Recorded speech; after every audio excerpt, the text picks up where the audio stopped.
ধনধান্যে পুষ্পে ভরা এই দেশের ৫০% অধিক জনজীবন সরাসরিভাবে যুক্ত কৃষির সঙ্গে। শেষ শতকের ৬০-এর দশক নেমে এলো সবুজ বিপ্লবের ঢেউ। অল্প সময়ে প্রচুর উৎপাদনের লক্ষ্যে কৃষিক্ষেত্রে শুরু হলো রাসায়নিক সারের বিপুল ব্যবহার। এই দীর্ঘ সময় ধরে রাসায়নিক সারের যথেচ্ছ ব্যবহার একদিকে মাটির জলধারণ ক্ষমতা, পুষ্টিগুণ ক্রমশ কমিয়েছে, প্রভাব ফেলেছে জীববৈচিত্র্যের উপর। আবার অন্যদিকে ফসলের গুণগত মানও হ্রাস পেয়েছে। রাসায়নিক সারের কুপ্রভাবে মানুষের রোজকার অবশ্য প্রয়োজনীয় খাদ্যটুকুও হয়ে উঠেছে বিষের সমান। এই সংকটজনক পরিস্থিতিতে রাসায়নিক সারের ফলপ্রসূ বিকল্পের খোঁজে ফিরে যেতে হয় সেই প্রাচীন জৈব সারের কাছেই। পশ্চিমবঙ্গের বর্ধমান জেলাও সেই পুরাতন জৈব চাষের দুনিয়ায় প্রবেশ করছে কেঁচো সার উৎপাদন ও ব্যবহারের পথ ধরে।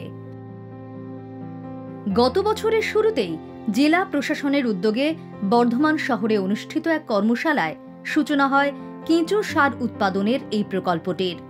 উপস্থিত ব্লক স্তরের সমস্ত প্রতিনিধিদের সামনে কেঁচো সারের যাবতীয় প্রয়োজনীয় তথ্য তুলে ধরেন পিসিস নামক একটি অভিজ্ঞ পেশাদারী সংস্থার প্রতিনিধিরা।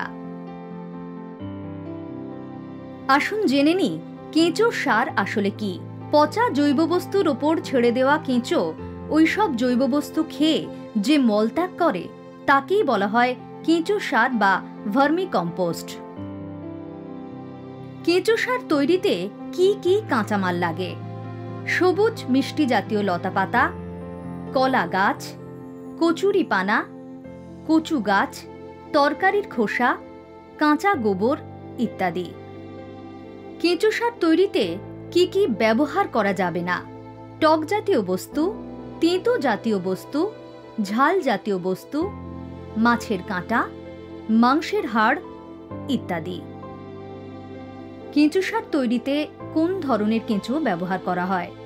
আইসোনিয়া ফেটিডা, ইউড্রিলাস ইউজেনি, পেরিওনিক্স এক্সকাভিটা। কেঁচো সার তৈরিতে এই ৩ ধরনের কেঁচো ব্যবহার করা হয়। মহাত্মা গান্ধী জাতীয় গ্রামীণ কর্মনিশ্চয়তা প্রকল্পের মাধ্যমে কেঁচো সার তৈরির উদ্দেশ্যে বর্ধমান জেলার ব্লকে ব্লকে চলছে কর্মশালা। গ্রাম পঞ্চায়েত ও গ্রাম সংসদ স্তরেও সম্ভাব্য উপভোক্তাদের উৎসাহিত করার জন্যেও কর্মশালার আয়োজন করা হয়েছে।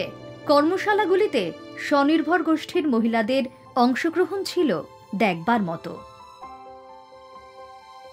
এরপর ১০০ দিনের কাজে চাহিদার ভিত্তিতে উঠে আসা উপভোক্তাদের নিয়ে গ্রামে গ্রামে শুরু হয় হাতে কলমে প্রশিক্ষণ ও কেঁচো সার তৈরির উদ্যোগ। উৎসবের মেজাজে চলতে থাকে গ্রামে গ্রামে কেঁচো খাদ্য তৈরির কাজ। বাড়ির মহিলারাও পুরুষদের সঙ্গে হাত লাগান কেঁচো খাদ্য তৈরিতে।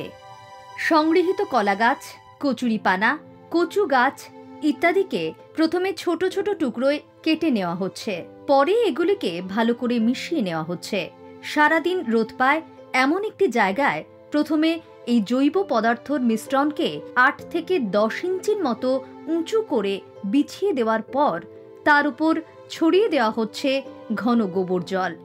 এরপর নতুন করে জৈব মিশ্রণ দেওয়া হচ্ছে আগের স্তরের উপর এবং একইভাবে গোবর জল ছড়ানো হচ্ছে নতুন করে দেওয়া জৈব মিশ্রণের উপর।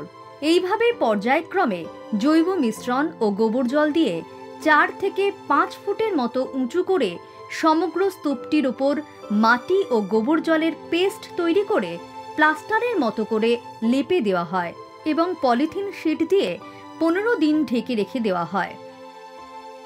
১৫ দিন পর পলিথিন শিট খুলে মিশ্রণের স্তূপটিকে কোদাল দিয়ে নাড়াচাড়া করে জল দিয়ে আরও ১৫ দিন ঢাকা দিয়ে রাখলেই তৈরি হয়ে যাচ্ছে কেঁচোর খাবার। এর পরের কাজ হলো ছায়া ঢাকা জায়গায় চারদিক খোলা খড়ের ছাউনি তৈরি করা। পেশাদার সংস্থার প্রতিনিধিদের নির্দেশ মেনে উপভোক্তারা নিজেরাই এই ছাউনি তৈরি করছেন। ছাউনি তৈরি হয়ে গেলে তার তলায় ১০ ইঞ্চি উঁচু ১২ ফুট লম্বা ৪ ফুট চওড়া মাটির প্ল্যাটফর্ম বানানো হচ্ছে। কারিগরি ভাষায় যার নাম ভার্মিবেড। এই ভার্মিবেডেই খড় বিছিয়ে তার উপর রাখা হচ্ছে কেঁচোর খাবার। এই কাজটিতে সক্রিয়ভাবে সাহায্য করছেন পেশাদার সংস্থার কর্মীরা। এরপর ভার্মিবেডের চারপাশে মশারির জাল লাগিয়ে দেওয়া হচ্ছে ইঁদুর, বিড়াল ইত্যাদির থেকে কেঁচোকে রক্ষা করার জন্য।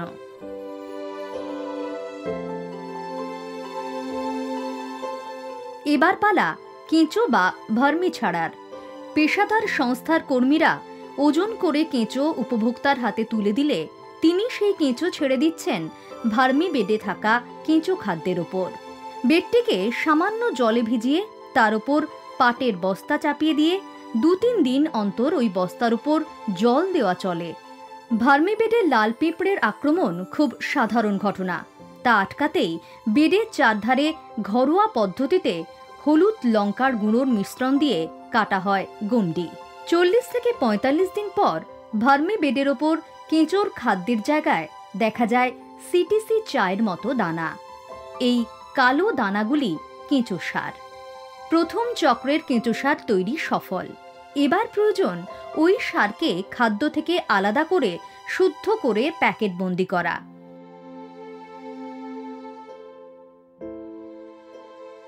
দিনের অবসর সময় একজোট হয়ে বৈঠকি মেজাজে এই কাজে হাত লাগিয়েছে পাড়ার নানান বয়সী মেয়েরা। মহিলারা ব্যাপক উৎসাহে চালুনি দিয়ে সার চেলে নিচ্ছেন। চলছে প্যাকেটজাতকরণ। গ্রামের বাড়ি বাড়ি থেকে সার বস্তাবন্দি হয়ে চলে যাচ্ছে খেতে।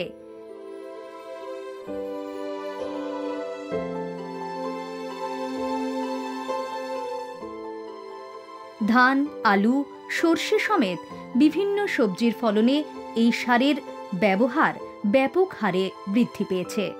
আর তার ফলে বর্ধমান জেলার কৃষকরা পাচ্ছেন এক নতুন দিক নির্দেশ। আমাদের ঘরে প্রথম বলেছিল যে কেঁচো সার করার জন্য। আমরা ওই কেঁচো সার আবার কী জিনিস প্রথম আমাদের ঘরে সুপারভাইজার এসে বলল। দিয়ে আমাদের ঘরে যখন প্রশিক্ষণ দিতে এলো, বললো কলা গাছ কাটতে হবে, কুচুতে হবে, কচু গাছ কুচুতে হবে, পানা, এইসব জাতীয় জিনিস, যাতে মিষ্টি জিনিসটা যেন হয় সেই করে, এবার গোবরের সঙ্গে কুচিয়ে গোবরের সঙ্গে গুলে গুলে এক জায়গায় জড়ো করতে হবে, করে উপরটা গোবর দিয়ে বেশ তারে নেপে দিতে হবে। 15 দিন বাদ ওই সার ওইটাকে একবার ঘেঁটে দিতে হবে। 1 মাসের মাথায় আমাদের পঞ্চায়েত থেকে ঘর টর সব করে দিয়ে গেল, সব দিয়ে গেল। আমরা ওইটাতে যেরকম আমাদের ঘরে আবার ফিরে এসেছিল, এসে আমাদের ঘরে দেখিয়ে দিয়ে গেল এইভাবে করতে হবে। সেইভাবে আমরা করলাম। করার পর বলেছিল বুড়া চাপা দিতে, বুড়া চাপা দিয়েছিলাম। তারপর থেকে সার এরকম হয়েছে। তো সেই সার আমাদের ঘরে বললো যে তোমরা কিছু কিছু মাটিতে দিতে। আমরা মাঠে দিয়েছিলাম, আমরা সবজিতে দিয়েছিলাম, আলুতে দিয়েছি, আবার ফেরে ধানেতে দেবো। কিন্তু সবজিতে দেখে আমাদের ভালো জিনিস, সুন্দর ফসল হয়েছে। আমাদের আলুতেও গাছ খুব সুন্দর হয়েছে। আশা করি ধানটাতেও আমাদের হবে। এই দুটো যখন হয়েছে ধানটাতেও আমাদের হবে। তা আমরা কেঁচো সার আমাদের যে গল্প শেষ হলেও আমরা কিন্তু চালিয়ে যাব, আমরা করে যাব। আমরা এতে খুব লাভ পাচ্ছি।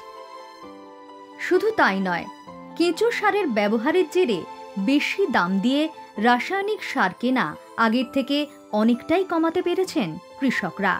ফলে তাঁরা আগের তুলনায় চাষে বেশি লাভ রাখতে পারছেন। আমি আগে রাসায়নিক সার ব্যবহার করতাম, তাতে করে খরচা প্রচুর হতো। এখন জৈব সার ব্যবহার করে খরচার দিকটা অনেক কমেছে এবং জমি ফসলটাও ভালো হচ্ছে, উর্বর শক্তিও জমির বেড়েছে। আমরা যে জমিতে যে সবজিটা পাই সেইটা বেচে সেই টাকা দিয়ে রাসায়নিক সার কিনে চাষ করতে গেলে আমাদের আর কিছু থাকে না। আমাদের সংসার চালাতে গেলে প্রচুর সমস্যা হয়, দিনাদায়ী করতে হয়। তো আমরা যদি জৈব সার দিয়ে চাষ করি, আমাদের সেই পয়সাটা আর রাসায়নিক সারের সেই দোকানে আর সেটা দিতে হবে না। এই কারণে আমরা এটা ব্যবহার করছি।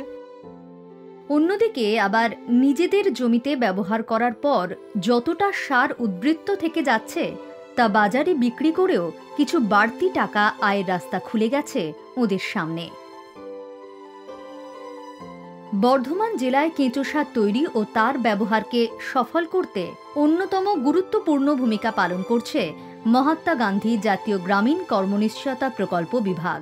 কেঁচো সার তৈরির ইউনিটগুলি গড়ে তুলতে আর্থিক সহায়তা দেওয়া হচ্ছে এই প্রকল্পের তহবিল থেকে। কেঁচো সার তৈরির প্রতিটি ইউনিট থেকে অসহায় ও অসুরক্ষিত পরিবারগুলিতে বছরে 85টি করে কর্মদিবস তৈরি হচ্ছে। এই আর্থিক বছরে প্রায় 50,000 গ্রামীণ পরিবার 100 দিনের প্রকল্পের মাধ্যমে কেঁচো সার উৎপাদনের কাজ করছে। কেঁচো সার ব্যবহারের সুফল ও আর্থিক লাভের সম্ভাবনা উৎসাহ ছড়িয়ে দিচ্ছে গ্রামের ঘরে ঘরে। এর পাশাপাশি উপভোক্তারা যাতে উদ্বৃত্ত কেঁচো সার অন্যত্র বিক্রি করতে পারেন তার ব্যবস্থাও করছে প্রশাসন।